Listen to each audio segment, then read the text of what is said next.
ആശ്വാസം നേടാം. ഹൃത്തിനുള്ളിൽ ജീവൻ നൽകും വചനം, തിരുവചനം.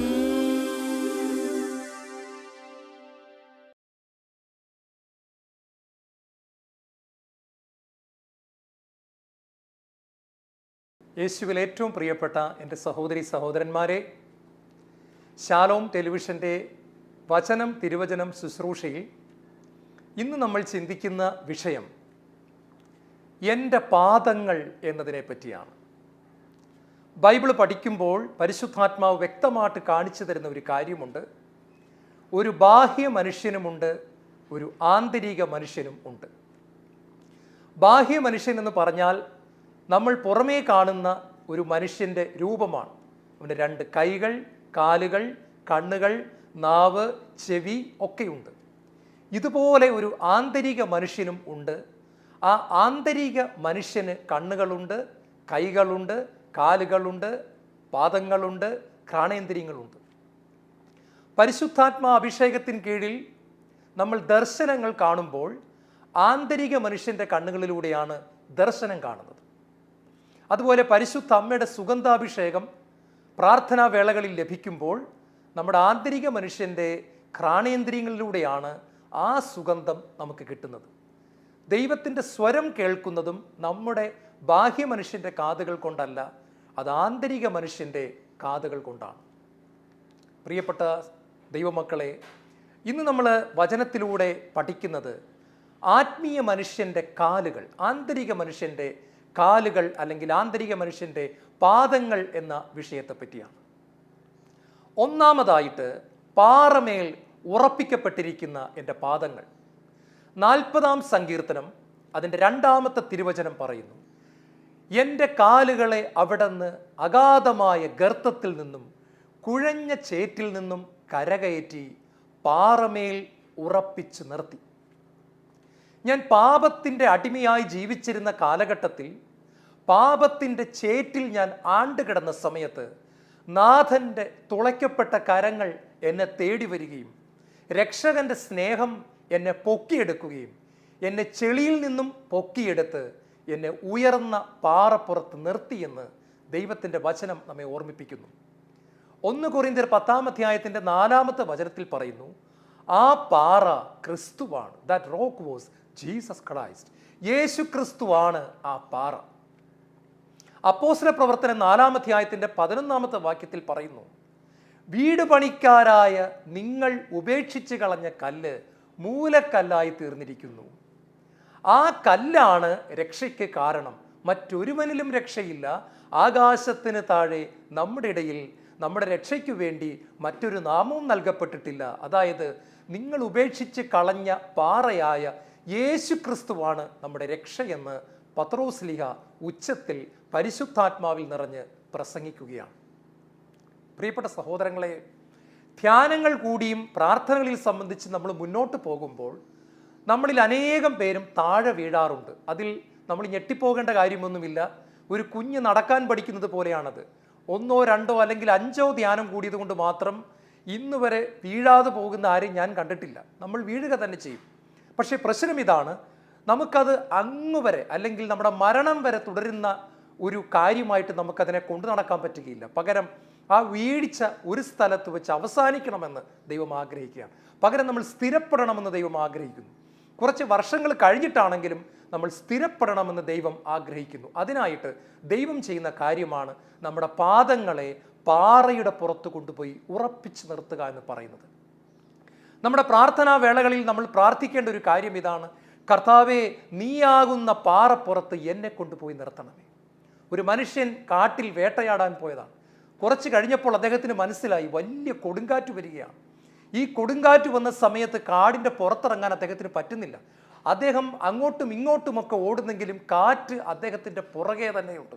മരങ്ങൾ ഓരോന്നായിട്ട് താഴെ വീണുകൊണ്ടിരിക്കുകയാണ്. ഒരു മരത്തിൻ്റെയും താഴെ പോയി ആ മനുഷ്യന് നിൽക്കാനായിട്ട് സാധിക്കുന്നില്ല, ഭയമായി. കാരണം ഏത് മരമാണ് എപ്പോൾ വന്ന് വീഴുക എന്ന് ഒന്നും പ്രവചിക്കാൻ പറ്റാത്ത അവസ്ഥ. അങ്ങനെ അദ്ദേഹം ഭയന്ന് നിൽക്കുമ്പോൾ ഒരു വലിയ പാറ കണ്ടു. ഓടിച്ചെന്ന് ആ പാറയുടെ ഇടുക്കിൽ അല്പം സ്ഥലമുണ്ടായിരുന്നു. അതിൻ്റെ അകത്ത് അദ്ദേഹം കയറി ഒളിച്ചങ്ങിരുന്നു. കൊടുങ്കാറ്റ് ഒരു 2 മണിക്കൂർ നേരം ആഞ്ഞടിച്ചു.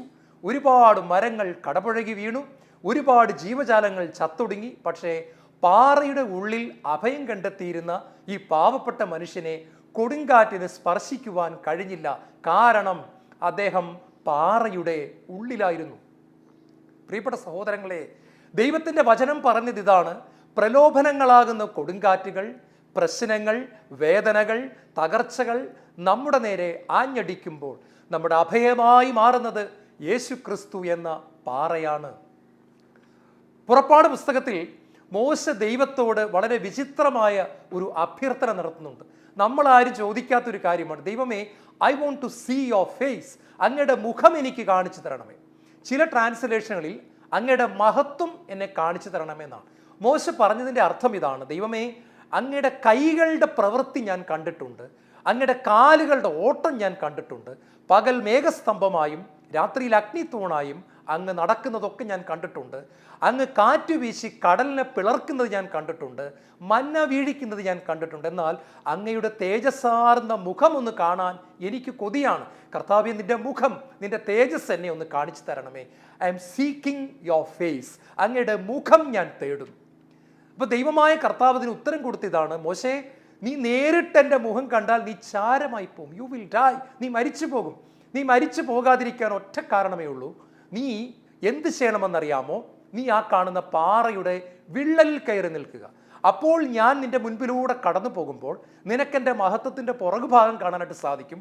മുൻഭാഗം കണ്ടാൽ നീ കരിഞ്ഞു പോകും. എങ്കിലും കുറച്ച് മഹത്വം ഞാൻ കാണിച്ചു തരാം. പക്ഷെ അതിനു മുമ്പ് നീ പാറയുടെ ആ വിള്ളലിൽ കയറി നിൽക്കണം. 1 കൊരിന്ത്യർ 10:4 ആ പാറ ക്രിസ്തുവാണ്. അപ്പൊ പാറയുടെ വിള്ളൽ എന്ന് പറയുന്നത് യേശു ക്രിസ്തുവിൻ്റെ മുറിവുകളാണ്. തോമസ് ലീഹയ്ക്ക് ഈശോ പ്രത്യക്ഷപ്പെടുമ്പോൾ തോമസ് ലീഹ സംശയിക്കുന്നുണ്ട്. ആ സമയത്ത് കർത്താവ് പറയുന്നൊരു വാക്യം ഇതാണ്: തോമാ, നിന്റെ കൈകൾ കൊണ്ടുവന്ന് എൻ്റെ മുറിവിൻ്റെ അകത്ത് ഇട്ടുകൊള്ളുക. ഈ മുറിവുകൾ എന്ന് പറയുന്നത് ദൈവമഹത്വം കാണാൻ ദൈവം ഒരുക്കിയിരിക്കുന്ന വഴിയാണ്. നാം യേശു ക്രിസ്തുവാകുന്ന പാറയുടെ ഉള്ളിൽ കയറിയിരിക്കുമ്പോൾ ദൈവത്തിൻ്റെ മഹത്വം കാണാൻ സാധിക്കുന്നുണ്ട്. അതുകൊണ്ടാണ് കർത്താവ് പറഞ്ഞ: തോമ, നിന്റെ കൈ കൊണ്ടുവന്ന് എൻ്റെ മുറിവുകളിൽ ഇടുക. ഈ സമയത്ത് ദൈവമഹത്വം തോമ ദർശിക്കുകയാണ്. അതുകൊണ്ടാണ് തോമ ഉച്ചത്തിൽ വിളിച്ചു പറഞ്ഞത്: എൻ്റെ കർത്താവേ, എൻ്റെ ദൈവമേ. എൻ്റെ ഗുരുവേ എന്നൊന്നും അല്ല ആ സമയത്ത് വിളിക്കുന്നത്: my Lord and my God, എൻ്റെ കർത്താവേ, എൻ്റെ ദൈവമേ, ഞാൻ അങ്ങയുടെ മഹത്വം കണ്ടിരിക്കുന്നു. അപ്പോൾ ഒന്നാമതായി, ആന്തരിക മനുഷ്യൻ്റെ പാദങ്ങളെ യേശു ക്രിസ്തുവിൽ ഉറപ്പിക്കപ്പെടണം. ക്രിസ്തുവാകുന്ന ആ പാറയിൽ നമ്മൾ ഉറപ്പിക്കപ്പെട്ടാൽ മാത്രമേ നമുക്ക് വളരുവാനായിട്ട് സാധിക്കത്തുള്ളൂ. രണ്ടാമതായി, കഴുകപ്പെടുന്ന പാദങ്ങൾ. യോഹന്നാന്റെ സുവിശേഷം 13-ാം അധ്യായം അതിൻ്റെ 10-ാമത്തെ തിരുവചനത്തിൽ കർത്താവ് യേശു ക്രിസ്തു ഇപ്രകാരം അരുളി ചെയ്തു: കുളി കഴിഞ്ഞവൻ്റെ പാദങ്ങൾ മാത്രം കഴുകിയാൽ മതി, അവൻ മുഴുവനും ശുദ്ധിയുള്ളവനായിത്തീരും. കുളി കഴിഞ്ഞെന്ന് പറഞ്ഞാൽ നമ്മൾ പാപങ്ങളെല്ലാം ഏറ്റുപറഞ്ഞ് നന്നായിട്ട് പ്രാർത്ഥിച്ച് പ്രഭാതത്തിൽ എഴുന്നേറ്റ് ആരാധിച്ച്, യേശുവേ, എൻ്റെ ഭാര്യയോട് ദേഷ്യപ്പെട്ടതിന് മാപ്പ് തരണം, എൻ്റെ ഭർത്താവിനോട് ചൂടായതിന് മാപ്പ് തരണം, കള്ളം പറഞ്ഞതിന് മാപ്പ് തരണം, എല്ലാം നമ്മൾ ഏറ്റുപറഞ്ഞ് നമ്മൾ യേശുവിൻ്റെ രക്തത്താൽ കഴുകൽ പ്രാപിച്ചു. അതിനുശേഷം നമ്മൾ വീട്ടിൻ്റെ പുറത്ത് നമ്മുടെ ജോലിക്കായിട്ട് നമ്മുടെ ജോലി സ്ഥലത്തേക്ക് നമ്മൾ പോകുമ്പോൾ എത്രയൊക്കെ ശ്രദ്ധിച്ചാലും നമ്മുടെ ജീവിതത്തിൽ പാപം കടന്നു വരുമെന്നാണ് ഈശോ ഇവിടെ പറയുന്നത്. കുളി കഴിഞ്ഞവൻ്റെ കാലുകളിൽ അഴുക്ക് പറ്റാൻ സാധ്യതയുണ്ട്. അവൻ കുളി കഴിഞ്ഞ് പുറത്തിറങ്ങുന്ന ഉടൻ തന്നെ യഥാർത്ഥത്തിൽ അവൻ്റെ പാദങ്ങളിൽ അഴുക്ക് പറ്റാനുള്ള ഇടയുണ്ട്. നമ്മൾ ജോലി സ്ഥലത്ത് ആരുമാട്ടെങ്കിലും സംസാരിക്കുമ്പോഴോ അബദ്ധവശാൽ തെറ്റായൊരു നോട്ടം സംഭവിക്കുമ്പോഴോ ഒക്കെ നമ്മുടെ ജീവിതത്തിൽ കുളി കഴിഞ്ഞാൽ പോലും പാദങ്ങളിൽ അഴുക്ക് പറ്റുന്നു. എന്നാൽ അങ്ങനെയുള്ളവരെ യേശു തള്ളിക്കളയുന്നില്ല, വഴക്കു പറയുന്നില്ല, ഓടിച്ചു കളയുന്നില്ല. നീ ആത്മീയനൊന്നും അല്ല, നിന്നെ കൊള്ളത്തില്ല, നീ പാപിയാന്നൊന്നും പറയുന്നില്ല. പകരം യേശു പറയുന്നത് അവൻ്റെ പാദങ്ങൾ മാത്രം കഴുകിയാൽ മതി എന്നാണ്. യോഹന്നാന്റെ സുവിശേഷം 15-ാം അധ്യായത്തിൻ്റെ 3-4 തിരുവചനങ്ങൾ വായിക്കുമ്പോൾ നമ്മൾ കാണുകയാണ്: ഞാൻ നിങ്ങളോട് പറഞ്ഞ വചനം നിമിത്തം നിങ്ങൾ ശുദ്ധിയുള്ളവരായി തീർന്നിരിക്കുന്നു. പ്രിയപ്പെട്ടവരെ, പ്രഭാതത്തിൽ നമ്മൾ പ്രാർത്ഥന കഴിഞ്ഞ് ജോലി സ്ഥലത്തേക്ക് പോയി ഒരുപാട് ജോലിയൊക്കെ ചെയ്ത് കഷ്ടപ്പെട്ട് അതിൻ്റെ ഇടയ്ക്ക് കുറച്ച് പാപമൊക്കെ നമ്മുടെ ജീവിതത്തിൽ സംഭവിച്ചു, അഴുക്കുമൊക്കെ പറ്റി നമ്മൾ വൈകിട്ട് തിരിച്ചു വന്ന് ബൈബിൾ തുറന്ന് വായിക്കുമ്പോൾ, ദൈവത്തിൻ്റെ വചനം വായിക്കുന്ന സമയത്ത് ദൈവം പറയാണ്, നമ്മുടെ പാദങ്ങളിൽ പറ്റിയിരിക്കുന്ന അഴുക്കിനെ ദൈവത്തിൻ്റെ വചനം കഴുകിക്കളയുന്നു. മനോഹരമായ ഒരു വചനഭാഗമാണ് എഫേസ്യ ലേഖനം 5-ാം അധ്യായത്തിൻ്റെ 6-ാമത്തെ തിരുവചനം. അവൻ സഭയെ ജലം കൊണ്ട് കഴുകി വചനത്താൽ വെണ്മയുള്ളതാക്കി, ഇത് അവളെ കറയോ ചുളിവോ മറ്റു കുറവുകളോ ഇല്ലാതെ മഹത്വപൂർണയായി തനിക്ക് സമർപ്പിക്കുന്നതിന് വേണ്ടിയിട്ടാണ്. അവൻ ജലം കൊണ്ട് കഴുകി വചനത്താൽ വെണ്മയുള്ളതാക്കി മാറ്റി സഭയെ എന്ന് ദൈവത്തിൻ്റെ വചനം നമ്മളെ ഓർമ്മിപ്പിക്കുന്നു. പ്രിയപ്പെട്ട സഹോദരങ്ങളെ, നമ്മുടെ പാദങ്ങൾ കഴുകപ്പെടേണ്ടത് ദൈവത്തിൻ്റെ വചനത്താലാണ്. വചനം നമ്മൾ എന്തുമാത്രം വായിക്കുന്നു അത്രത്തോളം നമ്മുടെ പുറത്ത് അഭിഷേകമുണ്ടാകും. ഈ കഴിഞ്ഞ ഒരു ദിവസം പ്രഭാതത്തിൽ ഞാൻ എഴുന്നേറ്റ് അപ്പോസ്തല പ്രവർത്തനങ്ങൾ വായിക്കുകയാണ്. അപ്പോൾ ആദിമസഭയിൽ പരിശുദ്ധാത്മാവ് ചെയ്ത അത്ഭുതകരമായ കാര്യങ്ങൾ അതിൻ്റെ അകത്തൂടെ ഇങ്ങനെ വായിച്ച് നമ്മൾ ആവേശം കൊള്ളുകയാണ്. നമുക്കത് വായിക്കുമ്പോൾ തന്നെ സന്തോഷമാണ്. കാരണം പത്രോസിനെ നിഴലടിക്കുമ്പോൾ അവിടെ വലിയ രോഗശാന്തി നടക്കുന്നു, തബീത്ത ഉയർത്തെഴുന്നേൽക്കപ്പെടുന്നു, തീനാളങ്ങൾ പോലെ പരിശുദ്ധാത്മാവ് വരുന്നു, വലിയ ശക്തി വെളിപ്പെടുന്ന അപ്പോസ്തല പ്രവർത്തനങ്ങൾ അറിയപ്പെടുന്നത് ബൈബിളിലെ പവർ ഹൗസ് എന്നാണ്. നമ്മൾ ഈ ട്രാൻസ്ഫോമർ എന്നൊക്കെ പറയുന്നത് പോലെ ബൈബിളിലെ പവർ സ്റ്റേഷനാണ് ഈ അപ്പോസ്തല പ്രവർത്തനങ്ങൾ. പരിശുദ്ധാത്മാവിൻ്റെ വലിയ ശക്തി വെളിപ്പെടുന്ന പുസ്തകമാണ്. ഞാൻ ആ അധ്യായത്തിൻ്റെ ഏതാണ്ട് ഒരു 16 അധ്യായങ്ങൾ ഒറ്റയടിക്കിരുന്ന പ്രഭാതത്തിൽ വായിച്ചു കഴിഞ്ഞ് ഞാൻ പുറത്തേക്ക് ഇറങ്ങിയപ്പോൾ എനിക്ക് മനസ്സിലാകുകയാണ്, എൻ്റെ ശരീരത്തിലും എൻ്റെ ആത്മാവിലും എൻ്റെ മനസ്സിലുമെല്ലാം പരിശുദ്ധാത്മാവിൻ്റെ കഴുകപ്പെടുന്ന, വിശുദ്ധീകരിക്കപ്പെടുന്ന ദൈവത്തിൻ്റെ ചൈതന്യം നിറയുന്ന ഒരു അനുഭവമാണ്. നമ്മുടെ പുറത്തുകൂടി അഭിഷേകത്തിൻ്റെ തൈലമൊഴുകുന്നൊരു അനുഭവം. ഒറ്റ ഇരിപ്പിന് 15 അധ്യായം ബൈബിൾ വായിച്ചപ്പോൾ സംഭവിച്ച കാര്യമാണ്. ഈശോയുടെ പറയാണ്, നിന്റെ പാദങ്ങൾ എൻ്റെ വചനത്താൽ നീ കഴുകപ്പെടുക. മൂന്നാമതായി കർത്താവിൻ്റെ വചനം നമ്മെ ഓർപ്പിക്കുന്നു, ദൈവത്താൽ കാത്തു സൂക്ഷിക്കപ്പെടുന്ന നമ്മുടെ പാദങ്ങൾ. 1 സാമുവേൽ 2-ാം അധ്യായത്തിൻ്റെ 9-ാമത്തെ തിരുവചനം പറയാണ്, തൻ്റെ വിശ്വസ്തരുടെ പാദങ്ങളെ അവിടുന്ന് കാത്തു സൂക്ഷിക്കുന്നു. പ്രിയപ്പെട്ട സഹോദരങ്ങളെ, നാം ദൈവത്തോട് വിശ്വസ്തത പുലർത്തുമ്പോൾ, എങ്ങനെ വിശ്വസ്തത പുലർത്തുമ്പോൾ? പ്രാർത്ഥനയിൽ വിശ്വസ്തത പുലർത്തുമ്പോൾ, വിശുദ്ധ കുർബാന സ്വീകരണത്തിൽ വിശ്വസ്തത പുലർത്തുമ്പോൾ, ജപമാല ചൊല്ലി പ്രാർത്ഥിക്കുന്നതിൽ വിശ്വസ്തത പുലർത്തുമ്പോൾ, ദൈവവചനം ധ്യാനിക്കുന്നതിൽ വിശ്വസ്തത പുലർത്തുമ്പോൾ, കുടുംബ പ്രാർത്ഥനയിൽ വിശ്വസ്തത പുലർത്തുമ്പോൾ, നമ്മൾ ചെയ്യേണ്ട കാര്യങ്ങളിൽ നമ്മൾ വിശ്വസ്തത പുലർത്തുമ്പോൾ ദൈവത്തിൻ്റെ വചനം പറയാണ്, തൻ്റെ വിശ്വസ്തരുടെ പാദങ്ങളെ അവിടുന്ന് വീണു പോകാതെ സംരക്ഷിക്കുന്നു. 91-ാം സങ്കീർത്തനത്തിൻ്റെ 12-ാമത്തെ തിരുവചനത്തിൽ പറയാണ്, നിന്റെ പാദം കല്ലിൽ തട്ടാതിരിക്കാൻ ദൂതന്മാർ നിന്നെ കൈകളിൽ സംവഹിച്ചുകൊള്ളും. നിന്റെ പാദം കല്ലിൽ തട്ടാതിരിക്കാൻ ദൈവം നിന്നെ കാത്തുകൊള്ളും. ഇന്ന് ഞാനും നിങ്ങളും വീണു പോകുന്നതിൻ്റെ ഒറ്റ കാരണം ഇതാണ്, ദൈവം നമ്മളെ കാത്തുകൊള്ളുവാൻ നമ്മൾ വിട്ടുകൊടുക്കുന്നില്ല. ദൈവം തയ്യാറാണെങ്കിലും നമ്മൾ പറയാണ്, കർത്താവേ, ഞാനിപ്പോൾ നിൽക്കാനൊക്കെ പഠിച്ചു, ഞാനിപ്പോൾ വളർന്നുകൊണ്ടിരിക്കുകയാണ്, എനിക്കിപ്പം നന്നായിട്ട് അഭിഷേകത്തിൻ്റെ രഹസ്യമൊക്കെ പിടികിട്ടി, വിശുദ്ധ ജീവിതത്തിൻ്റെ താക്കോലുകളൊക്കെ എനിക്ക് മനസ്സിലായി, ഒരുപാട് ക്ലാസ്സൊക്കെ കേട്ട് എനിക്കിപ്പോൾ വിശുദ്ധി എങ്ങനെയാണെന്ന് അറിയാം. അങ്ങനെ നമ്മൾ മുന്നോട്ട് പോകുമ്പോൾ നമ്മൾ താഴെ വീഴുന്നു. എന്നാൽ ദൈവം നമ്മളെ താങ്ങി പിടിക്കുകയാണെങ്കിൽ നമ്മൾ താഴെ വീഴത്തില്ല. ഈശോ നമുക്ക് എല്ലാ കാര്യത്തിലും മാതൃകയാണല്ലോ. ഹെബ്രായ ലേഖനം 5-ാം അധ്യായത്തിൻ്റെ 7-ാമത്തെ വചനത്തിൽ ഇങ്ങനെയാണ് പരിശുദ്ധാത്മാവ് പറയുന്നത്, തൻ്റെ ഐഹിക ജീവിത കാലത്ത് ക്രിസ്തു മരണത്തിൽ നിന്ന് തന്നെ രക്ഷിക്കാൻ കഴിവുള്ളവനോട് വലിയ വിലാപത്തോടും കണ്ണുനീരോടും നെടുവീർപ്പോടും കൂടി പ്രാർത്ഥനകളും യാചനകളും സമർപ്പിച്ചു. അവൻ്റെ ദൈവഭയം മൂലം അവൻ്റെ പ്രാർത്ഥന കേട്ടു. എന്തെങ്കിലും മനസ്സിലായോ? ഈശോ 33 കൊല്ലം ഈ ഭൂമിയിൽ, 33.5 വർഷം ഈ ഭൂമിയിൽ മനുഷ്യനായിട്ട് ജീവിച്ച സമയത്ത് ഓരോ പ്രഭാതത്തിലും എഴുന്നേറ്റ് കരയുമായിരുന്നു, നിലവിളിക്കുമായിരുന്നു, അപ്പാ പിതാവേ, എന്നെ കാത്തുകൊള്ളണം, എൻ്റെ പാദങ്ങളെ അങ്ങയുടെ കരങ്ങളിൽ താങ്ങിക്കൊള്ളണം, പാപത്തിൻ്റെ ലാഞ്ചന പോലും എന്നെ തൊടാതെ എന്നെ കാത്തുകൊള്ളണമേ.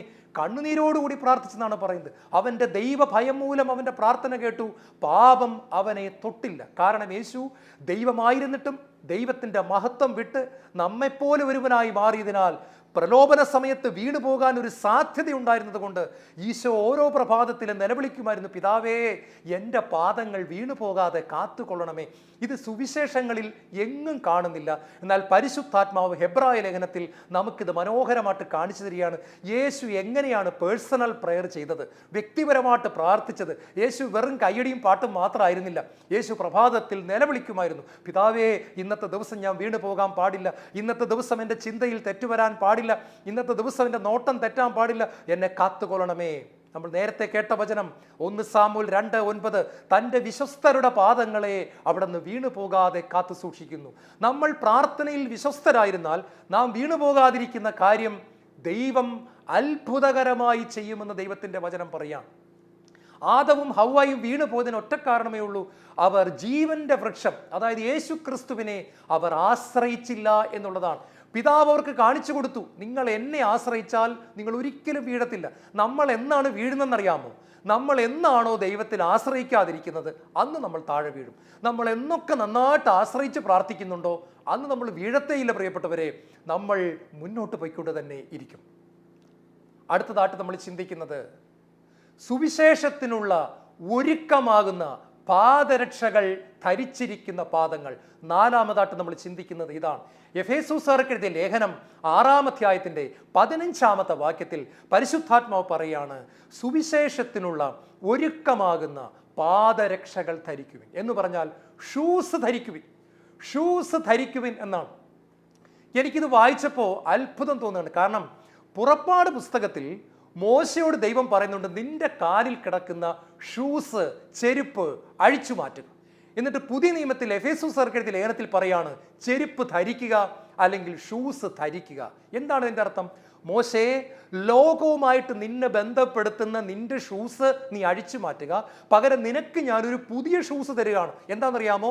എൻ്റെ സുവിശേഷം ഏത് സമയത്തും ജനത്തിന് കൊടുക്കാൻ, കണ്ണുനീരോടെ വരുന്ന ഒരുത്തൻ്റെ കണ്ണുനീര് തുടയ്ക്കാനുള്ള കൃപ ഞാൻ നിനക്ക് തരികയാണ് എന്നാണ് എൻ്റെ അർത്ഥം. പ്രിയപ്പെട്ടവരെ, നിങ്ങൾ പട്ടാളക്കാരെ കുറിച്ച് കേട്ടിട്ടുണ്ടോ? നമ്മുടെ ഈ കാർഗിൽ യുദ്ധമുണ്ടായ സമയത്ത് ഞാൻ വായിച്ചതാണ്. ഇന്ത്യൻ പട്ടാളക്കാരുണ്ടല്ലോ, അവർ രാത്രി കിടന്നുറങ്ങുമ്പോൾ പോലും ഷൂസ് ഇട്ടിട്ടാണ് അവർ കിടന്നുറങ്ങുന്നത്. ഉറങ്ങാനൊന്നും പറയാൻ പറ്റത്തില്ല, ഷൂസും ബെൽറ്റും ഒക്കെ ധരിച്ചാണ് അവർ കിടക്കുന്നത്. നമുക്ക് അത്ഭുതം തോന്നും. കാരണം എന്താണെന്നറിയാമോ?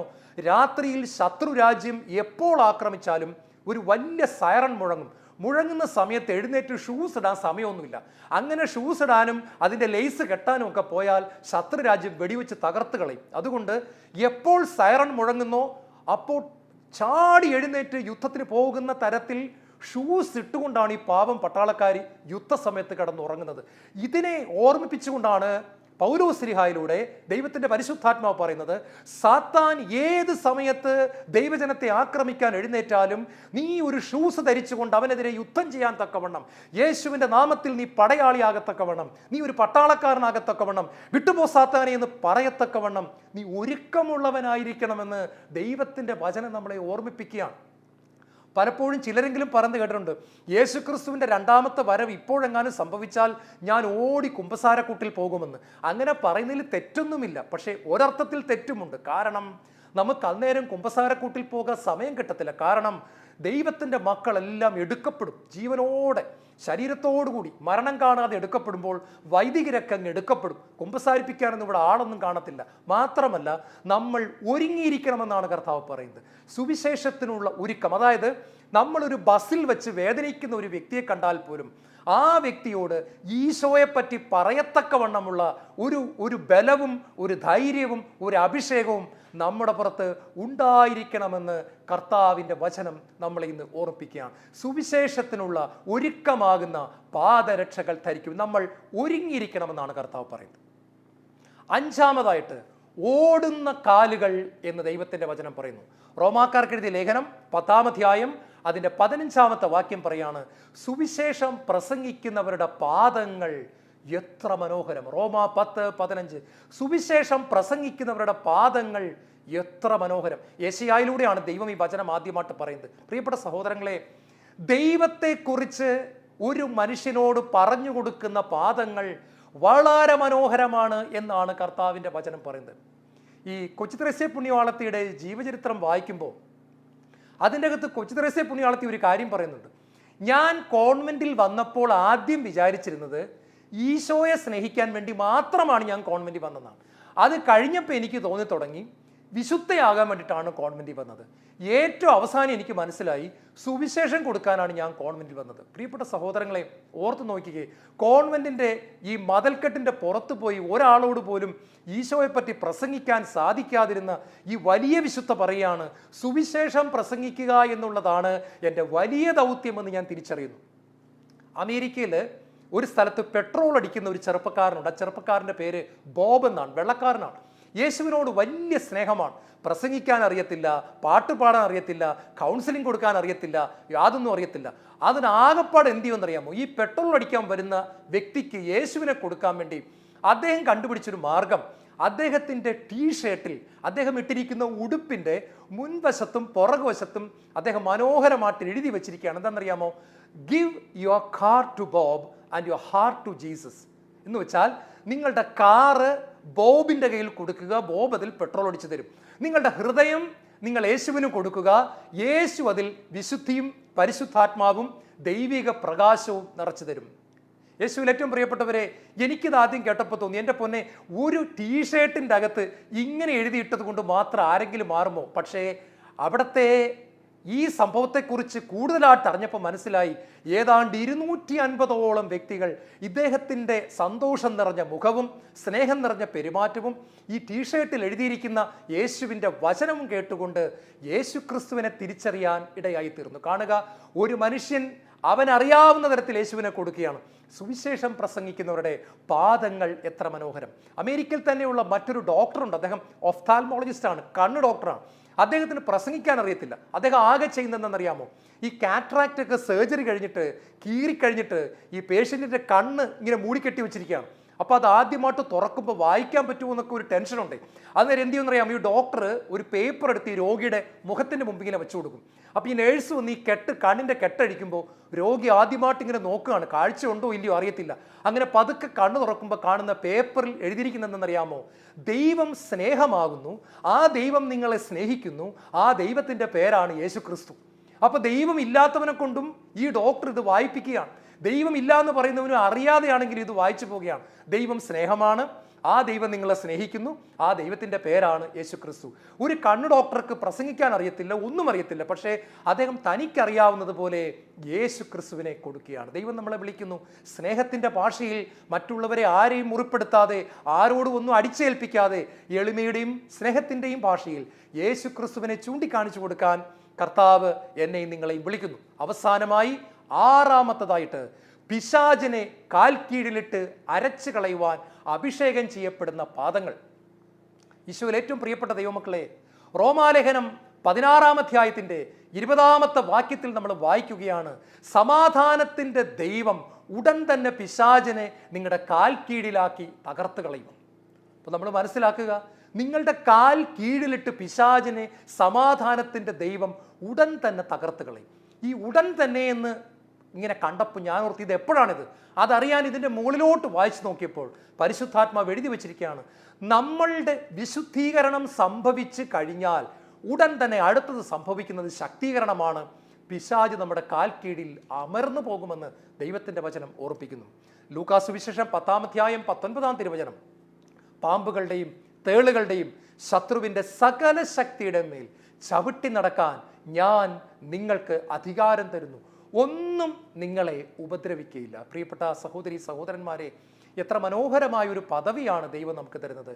ആദ്യ പുസ്തകമായ ഉൽപ്പത്തി പുസ്തകത്തിൽ പിശാച് നമ്മുടെ വല്യപ്പച്ചനായ ആദത്തെയും വല്യമ്മച്ചിയായ ഹവ്വയെയും തൻ്റെ പാദത്തിങ്കിലിട്ട്, തൻ്റെ കാൽപാദത്തിലിട്ട് അടിമകളാക്കി മാറ്റിയെങ്കിൽ, പുതിയ നിയമത്തിൽ യേശു ക്രിസ്തുവിൻ്റെ കുരിശുമരണവും ഉത്ഥാനവും പരിശുദ്ധാത്മാവിൻ്റെ വരവും വഴി നമുക്ക് നഷ്ടപ്പെട്ടത് തിരികെ തന്നുകൊണ്ട് നമ്മുടെ പൊസിഷൻ വീണ്ടെടുക്കാൻ പറയുകയാണ്.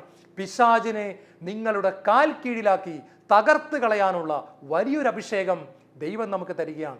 നമ്മുടെ ആന്തരിക മനുഷ്യൻ്റെ പാദങ്ങൾ വളരെ മനോഹരമാണ്. അത് അഭിഷേകം നിറഞ്ഞ പാദമാണ്, വിശുദ്ധിയുള്ള പാദമാണ്, ഓടേണ്ട പാദങ്ങളാണ്, പ്രകാശം നിറഞ്ഞ പാദങ്ങളാണ്, ദൈവം കാത്തു സൂക്ഷിക്കുന്ന പാദങ്ങളാണ്. നമുക്ക് നമ്മുടെ കണ്ണുകൾ അടയ്ക്കാം, പ്രാർത്ഥിക്കാം. ഈശോയെ, പലപ്പോഴും എൻ്റെ ആന്തരിക മനുഷ്യൻ ബലമില്ലാതെ താഴെ വീണ് പോയിട്ടുണ്ട്. പ്രലോഭന സമയത്ത് പിടിച്ചു നിൽക്കാൻ സാധിക്കാതെ ഞാൻ തകർന്ന് താഴെ വീണിട്ടുണ്ട്. യേശുവേ, എൻ്റെ പാദങ്ങളെ യേശു ക്രിസ്തു എന്ന പാറമേൽ ഉറപ്പിക്കണമേ എന്ന് ഞാൻ പ്രാർത്ഥിക്കുന്നു. ആ പാറപ്പുറത്ത് ഉറച്ചു കഴിയുമ്പോൾ ഒരു കൊടുങ്കാറ്റിലും താഴെ വീഴാതെ ഞാൻ ഉറച്ചു നിൽക്കുമല്ലോ കർത്താവേ. അങ്ങയുടെ വിശ്വസ്തരുടെ പാദങ്ങളെ കാത്തു സൂക്ഷിക്കുന്ന ദൈവമാണല്ലോ. വചനം കൊണ്ട് എൻ്റെ പാദങ്ങളെ കഴുകണമേ, പരിശുദ്ധാത്മാവ് കൊണ്ട് എന്നെ അഭിഷേകം ചെയ്യണമേ, എൻ്റെ ആന്തരിക മനുഷ്യനെ ശക്തിപ്പെടുത്തണമേ. പൗലോസ്ലീഹായോടൊപ്പം ഞാനും പറയട്ടെ, എൻ്റെ ബാഹ്യ മനുഷ്യൻ ഓരോ ദിവസവും ക്ഷയിച്ചുകൊണ്ടിരിക്കുകയാണെങ്കിലും ആന്തരിക മനുഷ്യൻ ഓരോ ദിവസവും ശക്തി പ്രാപിക്കുന്നു എന്ന് പറയത്തക്കവണ്ണം എൻ്റെ ഉള്ളിലെ മനുഷ്യനെ ബലപ്പെടുത്തണമേ എന്ന് പ്രാർത്ഥിക്കുന്നു. താഴെ വീടാതെ ഞങ്ങളെ കാത്തുകൊള്ളണമേ.